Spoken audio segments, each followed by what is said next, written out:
بسم اللہ الرحمن الرحیم. In the name of Allah, the most beneficent, the merciful.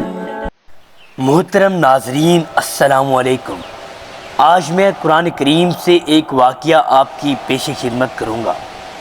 حضرت سلیمان علیہ السلام نے بڑی شان و شوکت، روبداب اور بے مثال طاقت و قدرت کے ذریعے حکومت کی. ان کا دارالخلافہ شام کے علاقہ میں بیت المقدس تھا.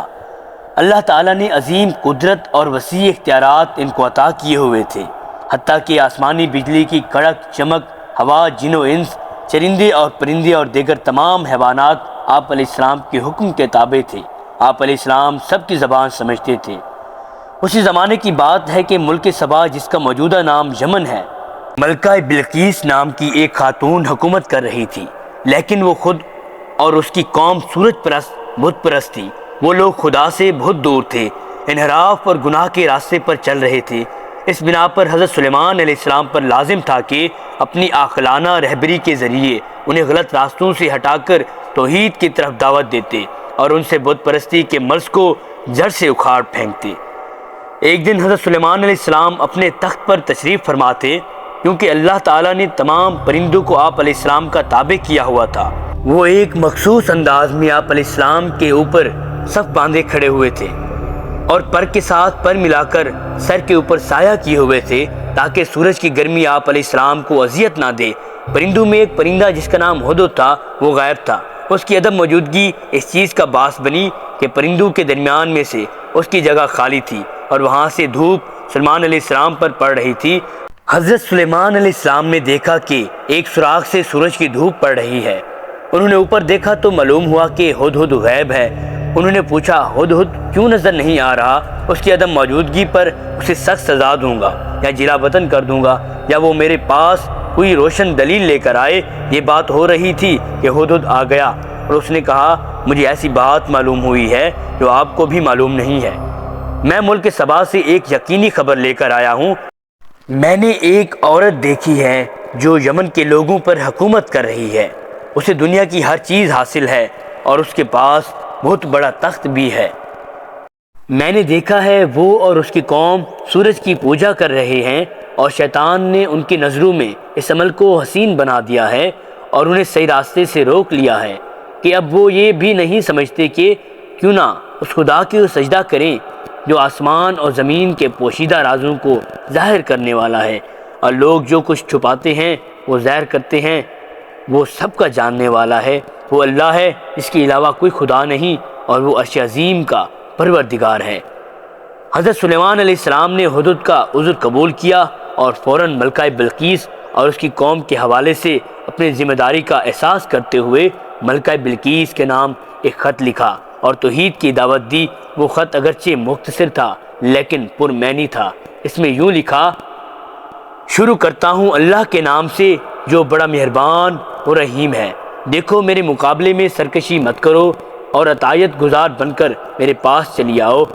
حضرت سلیمان نے وہ خط ہدہد کو دیا اور فرمایا، میں تحقیق کرتا ہوں کہ تم سچ کہہ رہے ہو یا جھوٹ. یہ خط لے جاؤ اور ملکہ بلقیس کے تخت کے قریب ڈال دو اور پھر ان کے پاس سے ہٹ جاؤ اور پھر یہ دیکھو کہ وہ میری دعوت کا کیا جواب دیتے ہیں. ہدہد نے خط اٹھایا اور شام سے یمن کی طرف سفر شروع کیا اور یمن پہنچ کر خط بلقیس کے تخت کے قریب ڈال دیا. بلقیس نے اپنے تخت کے پاس سے وہ خط اٹھایا اور اسے پڑھنے کے بعد معلوم ہوا کہ وہ کسی بڑی شخصیت کی طرف سے اس کی طرف بھیجا گیا ہے. اس نے اپنے ملک کے رؤسا کو بلایا اور ان سے یوں کہا، اے سردارو، اس اہم معاملے میں تم اپنی رائے کا اظہار کرو، کیونکہ میں کوئی بھی اہم کام تمہاری شراکت اور تمہاری رائے کے بغیر سر انجام نہیں دیتی ہوں. اشراف قوم نے جواب میں کہا، ہم بڑی طاقت والے اور جنگجو لوگ ہیں، لیکن آخری فیصلہ آپ کے ہاتھوں میں ہے. دیکھتے ہیں آپ کیا حکم دیتی ہیں. اس طرح انہوں نے اس کے آگے اپنی فرمانبرداری کا اعتراف بھی کر لیا اور اپنی قوت کا ذکر کر کے میدان جنگ میں لڑنے کا اعلان بھی کر دیا.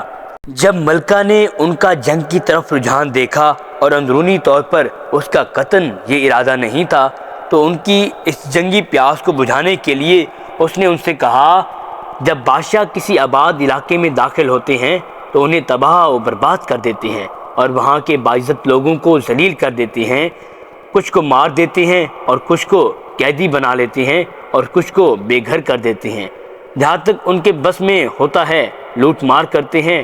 پھر ملکہ نے کہا ہمیں سب سے پہلے سلیمان علیہ السلام اور ان کے ساتھیوں کو آزمانا چاہیے اور دیکھنا چاہیے وہ کیسے لوگ ہیں، آیا سلیمان علیہ السلام بادشاہ ہیں یا پیغمبر۔ اس کام کے لیے ہمیں تحفے تحائف سے استفادہ کرنا چاہیے، لہٰذا میں ان کی طرف کچھ معقول تحفے بھیجتی ہوں، پھر دیکھوں گی کہ میرے قاصد ان کی طرف سے کیا رد عمل لاتے ہیں۔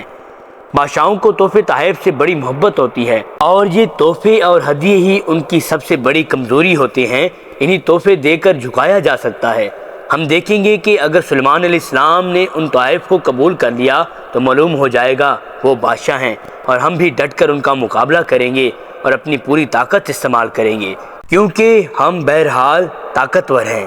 اور اگر انہوں نے ان تحائف سے بے رخی کی اور اپنی باتوں پر ڈٹے رہے تو ہمیں سمجھ جانا چاہیے وہ پیغمبر ہیں اور ہم ان کی قدرت اور طاقت کا مقابلہ نہیں کر سکتے، لہذا اس صورت میں مجبور ہیں کہ حق کے سامنے تسلیم ہو جائیں۔ ملکہ سبا نے حضرت سلیمان علیہ السلام کے لیے کیا تحائف بھیجے، اس بارے میں قرآن نے تو کچھ نہیں بتایا، البتہ مفسرین نے اس بارے میں بتایا ہے کہ ایک مشہور قول کے مطابق ملکہ بلقیس نے ایک گراں قیمت گوہر ایک مخصوص ڈبے میں رکھا اور اپنے قاصدوں سے کہا یہ گوہر حضرت سلیمان علیہ السلام کے پاس لے جا کر ان کو ہدیہ کر دیں۔ بلقیس کی ایلچی بیت المقدس میں سلیمان علیہ السلام کی خدمت میں حاضر ہوئے اور ملکہ بلقیس کی طرف سے ہدیہ پیش کیا۔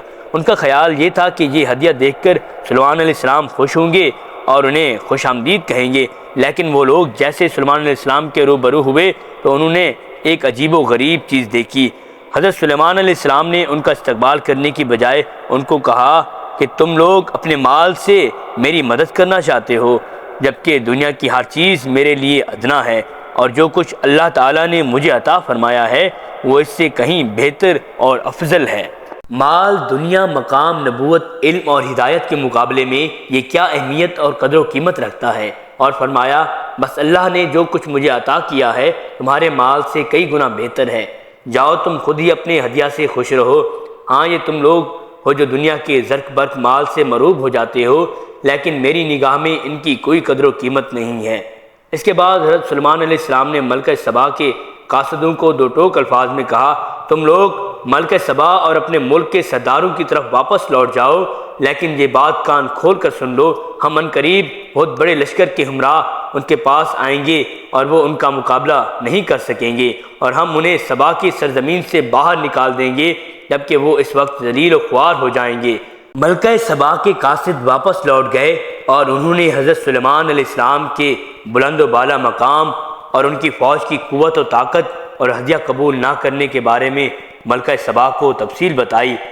ملکہ سبا سمجھ گئی کہ حضرت سلیمان علیہ السلام کے فرمان جو کہ حق و توحید کا پیغام ہے ان کے سامنے سر تسلیم خم ہونا پڑے گا، کیونکہ اپنی اور اپنی فوج کی سلامتی کے لیے اس کے علاوہ کوئی اور چارہ کار نہیں ہے۔ یہ ارادہ کرنے کے بعد بلقیس نے اپنی قوم کے اشراف کو بلوایا اور سبا سے شام کی جانب روانہ ہوئی تاکہ اس بارے میں قریب سے تحقیق کر سکے۔ جب حضرت سلیمان علیہ السلام کو یہ معلوم ہوا کہ بلقیس اور اس کی قوم کے بزرگان شام آ رہے ہیں تو آپ علیہ السلام نے حاضرین سے فرمایا تم میں سے وہ کون ہے جو ان کے یہاں پہنچنے سے پہلے ملکہ سبا کا تخت میرے سامنے پیش کرے؟ جنات میں سے ایک افریق جن نے کہا میں اتنی جلدی لے آؤں گا کہ آپ علیہ السلام اپنی جگہ سے بھی نہ اٹھیں گے، لیکن آصف بن برقیہ جن کے پاس کتاب کے ایک حصے کا علم تھا نے کہا میں اتنی جلدی لے آؤں گا کہ آپ علیہ السلام کی پلک بھی نہ جھپکنے پائے گی۔ آصف بن برقیہ آپ علیہ السلام کے بھانجے اور وزیر تھے۔ ابھی ایک لمحہ بھی نہ گزرا تھا کہ حضرت سلیمان علیہ السلام نے تخت بلقیس اپنے سامنے موجود پایا اور فوراً کہا یہ تو میرے پروردگار کا فضل و کرم ہے کہ تاکہ وہ مجھے آزمائے کہ میں شکر ادا کرتا ہوں یا نہیں۔ اس کے بعد حضرت سلیمان علیہ السلام نے حکم دیا کہ اس تخت کو مناسب مقام پر سجاؤ تاکہ جب بلقیس آئے تو اس سے پوچھیں یہ تخت تمہارا ہے یا نہیں، تو بھلا وہ کیا جواب دیتی ہے۔ حضرت سلیمان علیہ السلام نے بلقیس کی عقل آزمانے اور خدا پر اس کے ایمان لانے کے لیے راہنمار کرنے کی غرض سے اس کے تخت میں کچھ تبدیلی کرنے کا حکم دیا تاکہ وہ پہچانا نہ جا سکے، چنانچہ انہوں نے کہا اس کے تخت میں کچھ تبدیلی کر دو، دیکھتے ہیں وہ سمجھ پاتی ہے یا ان لوگوں میں سے ہے جو ہدایت نہیں پاتے۔ زیادہ دیر نہیں گزری تھی کہ بلقیس اپنے افراد کے ہمراہ پہنچ گئی۔ کسی شخص نے اس کے تخت کی طرف اشارہ کیا اور بلقیس سے کہا، کیا آپ کا تخت اس طرح کا ہے؟ ملکہ سبا نے نہایت ہی عقل مندانہ جواب دیتے ہوئے کہا، یہ تو خود وہی تخت معلوم ہوتا ہے۔ تاریخ میں ہے ملکہ بلقیس نے اپنے اس گراں قیمت تخت کی بڑی حفاظت کی تھی۔ اسے اپنے محل کے خصوصی کمرے میں ایک خاص مقام پر نصب کیا ہوا تھا، جس کی حفاظت کے لیے خصوصی دستہ مقرر تھا، اور اس محل میں نہایت مضبوط دروازے لگے ہوئے تھے، مگر ان تمام تبدیلیوں کے باوجود ملکہ نے اپنے تخت کو پہچان لیا تھا۔ اس محل میں ملکہ بلقیس کا تخت لگانے کا انتظام کیا گیا تھا۔ جناب سلیمان علیہ السلام کے حکم کے مطابق صحن صاف، شفاف اور شیشے سے بنایا گیا تھا، اور اس سے شیشے کے نیچے پانی جاری کیا گیا تھا۔ جب ملکہ بلقیس اپنے افراد کے ہمراہ محل میں داخل ہوئی تو ایک نوکر نے کہا، محل کے اس صحن میں داخل ہوں۔ جب صحن میں داخل ہوئی تو اس نے خیال کیا پورا صحن پانی سے بھرا ہوا ہے، چنانچہ اس نے پنڈلیوں تک اپنے پانچے اوپر کر لیے تاکہ پانی کے اندر سے گزر سکے، جبکہ وہ حیرت میں تھی کہ پانی کا یہاں کیا کام۔ لیکن بہت جلد سلیمان علیہ السلام نے اسے اس پریشانی سے باہر نکال دیا اور فرمایا، یہ محل کا صحن ہے جسے صاف شفاف شیشے کا بنایا گیا ہے، یہاں پر کوئی پانی نہیں ہے جو پنڈلیوں کو برہناک کرنے کا موجب بنے۔ اس کے بعد ملکہ سبا نے دعوت سلیمان علیہ السلام کی حقانیت پر متعدد نشانیاں دیکھی اور یہ بھی مشاہدہ کیا کہ اس قدر قدرت اور طاقت رکھنے کے باوجود کیسی اچھی اخلاق کے مالک ہیں کہ جو بادشاہوں کے ساتھ بالکل نہیں ملتے، لہٰذا وہ سچے دل کے ساتھ حضرت سلیمان علیہ السلام کی نبوت پر ایمان لے آئی اور صالحین کی صف میں شامل ہو گئی۔ جیسا کہ قرآن اس کی ترجمانی کرتے ہوئے فرماتا ہے، بلقیس نے کہا، میں نے اپنے نفس پر ظلم کیا تھا اور اب میں سلیمان علیہ السلام کے ساتھ اور خدا پر ایمان لے آئی ہوں جو عالمین کا پالنے والا ہے۔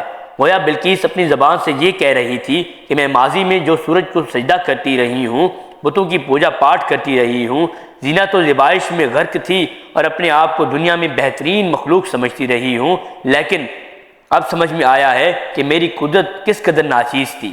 حقیقت یہ ہے کہ یہ دنیا زرق و برق روح انسان کو سیراب نہیں کر سکتی۔ خدایا، میں حضرت سلیمان علیہ السلام کے ہمراہ تیری بارگاہ میں آئی ہوں، میں اپنی گزشتہ زندگی پر پشیمان ہوں اور پیشانی نیاز تیری بارگاہ میں رکھتی ہوں۔